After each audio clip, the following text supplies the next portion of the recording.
Granddaddy and the Ghost Lady. This event plays out somewhere between the Carolinas and Alabama around 1885 to 1890. My granddaddy was traveling by horseback with his rifle, his pistol, bedroll, saddlebags with jerky and biscuits. The weather was gray to begin with, and then the slow, misty rain started. By time dusk had arrived, so had the thunder, lightning, and heavy rain. He pushed on, trying to reach a farm or town for shelter.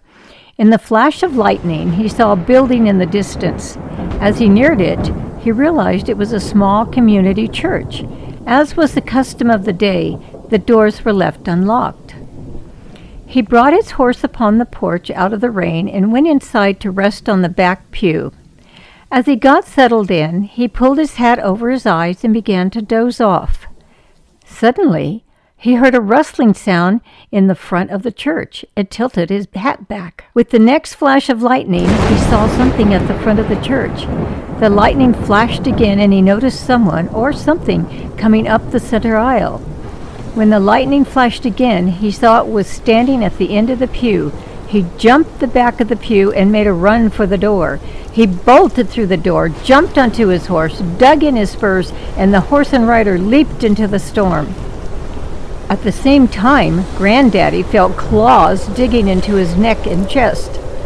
Fighting like a madman, trying to keep his mount and get rid of whatever had hold of him, he pulled his Colt .45 and began pistol whipping his attacker.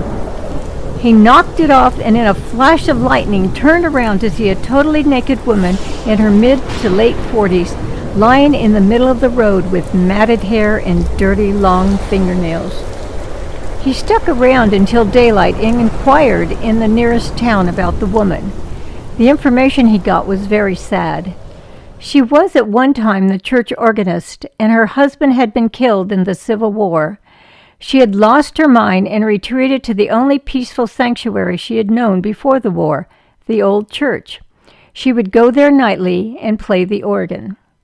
Granddaddy headed out, continuing his journey to Texas with the image of that poor woman burned into his mind, and a story neither he nor his grandchildren would ever forget.